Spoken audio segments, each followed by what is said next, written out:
Muchas gracias por acompañar esta presentación del libro Cuentos de Otoño del autor canario Agustín Díaz Pacheco. Agustín Díaz Pacheco es un gran pintor de paisajes interiores donde el adjetivo es uno de sus pinceles más precisos y delicados. Su narrativa nunca es una desesperada carrera hacia alguna parte, sino un transcurrir en la exploración de un mundo interior a través de la contemplación de los espacios exteriores que se aproximan a la narrativa de Juan Carlos Onetti, Ernesto Sábato, Marcel Proust, de los románticos del siglo XIX y de los existencialistas del siglo XX. Los hechos están casi siempre subordinados al ser. Como en el Aleph de Jorge Luis Borges, la literatura de Díaz Pacheco es un obsesivo intento por verlo todo de cada instante. Cada movimiento es casi una excusa para ver más, es decir, para ver lo que no se puede ver. El inquietante palpitar de las emociones, la perplejidad de estar vivo en un mundo construido de incertezas. Ante el acoso de una intensa sensibilidad, los personajes de Díaz Pacheco huyen del laberinto, la ciudad, la corrupción, la injusticia, hacia el origen, la naturaleza, los espacios abiertos y deshabitados, hacia el mar. Desde el primer cuento de la serie, si es que se puede encapsular este relato en un género literario tradicional, Relieves del Silencio remarca esta particularidad de la narrativa de Díaz Pacheco, característica de la exploración introspectiva, acentuada y agravada por la soledad. Cito: al atardecer en el tiempo, no podía olvidar amores exiliados. ¿Dónde estarán? ¿En qué ciudades? ¿Serán ya madres? Y alguna podría estar junto a mí. Cierro cita.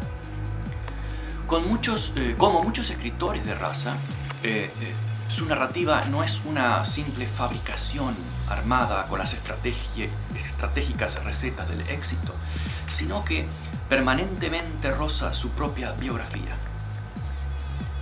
Cito: no olvida a Diana, bonita y cariñosa perra que en ocasiones volvía la cabeza hacia la puerta del comedor, mientras él, al comprobar el gesto del animal, se decía: hay alguien tras la puerta. Y más tarde, luego tomó un taxi e indicó: al hospital, a urgencias. Soportó incesantes pruebas médicas y traslado después a medicina interna, donde un excelente doctor evitó que le transfirieran sangre. Y más adelante continúa: las hojas de los árboles y sus pequeñas lágrimas le hacen recordar su niñez, la niñez, después la adolescencia, y cómo se deleitaba al pasar pausadamente las páginas de los libros. Años que le harían conocer una inmensa soledad parecida a la orfandad que a veces parecen llevar consigo de por vida los hijos únicos. Tan solo el diálogo de los ojos mirando las letras, y al lado del libro un diccionario ilustrado para desentrañar respuestas. En el cuento El retorno de las preguntas, Díaz Pacheco, sin abandonar su clásico estilo, hace de la angustia existencial el tema central, las eternas interrogantes sobre la vida, y expresa no con ideas sino de la forma más difícil y más natural posible, como lo son una ciudad, un viaje y un viajero solitario. Y acá cito: abundantes sus ocultas cicatrices interiores. Llegado el caso, sabía distinguir entre el alba y el ocaso. Tener en cuenta el transcurso del tiempo, aprovecharlo, en ocasiones inútil tarea, dada su fugalidad.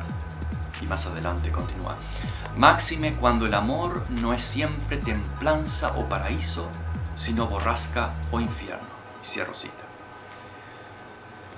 Viaje solitario en este cuento, y las eternas preguntas que vuelven desde la memoria se repetirán en el cuento Cruel Intemperie, desde otro yo, desde otro tiempo y otro espacio, más próximo a la Europa de las sombras largas del norte. Soledad y el camino de los libros profundos que ya pocos navegan, vuelven en el cuento Lector sorprendido. En su inspiración autobiográfica, El burócrata perverso, por su inspiración autobiográfica, merece una lectura desde la perspectiva de la historia más dramática y trascendental de los últimos siglos, que permea casi siempre de una forma subliminal toda la vida social y hasta la vida más íntima de España. Cito: camarada Gustavo, te lo repito una vez más, la traición en Falange se paga con la muerte. En este cuento se entrecruza la misma definición de traición, de censura y de autocensura. Sin embargo, en España, como en cualquier país acosado por las inerradicables raíces del fascismo, hay una traición que la muerte no castiga, y es el olvido. El cuento El burócrata perverso es una mirada por el ojo de la cerradura, de la historia interior, de un español de la periferia, un español de la triple frontera continental entre Europa, África, América Latina, un español que nunca olvida, ni vivo ni muerto. Probablemente el cuento El comprador sea el cuento de la serie que mejor merezca ser considerado como un clásico, del ya clásico Díaz Pacheco, brillante y pavorosamente logrado. En un acto radical de abandono, soledad, silencio, traición a lo más querido, la memoria de la infancia, el lector, acosado por la realidad, los amigos, cito, también eran rehenes de las circunstancias, decide vender su biblioteca. No son necesarias las explicaciones para sentir y resentir la silenciosa tragedia de la experiencia humana. Cuando el lector deshojado regresa a su apartamento, las últimas palabras que cierran el relato son, y cito, dobló una esquina y encaminó sus pasos hacia una puerta. Extrajo las llaves de uno de sus bolsillos y comenzó a contemplar los peldaños que momentos después comenzó a pisar, lenta, cansinamente, como quien sabe que al final de la escalera no había luz. Eso, otra pequeña joya de Díaz Pacheco, obviamente. La narrativa de Díaz Pacheco es una exploración profunda del mundo que hace y refleja el mundo interior, negando las distracciones de la acción de los efectos especiales.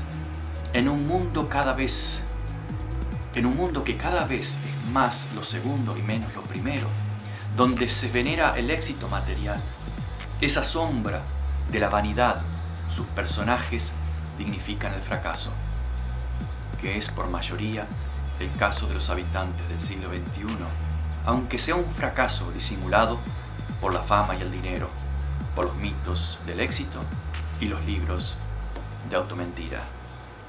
Con Cuentos de Otoño, Díaz Pacheco regresa desde una fructífera obra personal y agrega nuevas páginas y momentos a su repertorio, ya clásico, y sin traicionarse a sí mismo, sin las ansias del éxito y sin el vano temor a la incomprensión. Difícilmente se encuentre un verdadero artista sin estos componentes éticos y existenciales. Muchas gracias y toda la mejor suerte al nuevo libro de este clásico canario, tan admirado por los estudiantes aquí de este lado del Atlántico.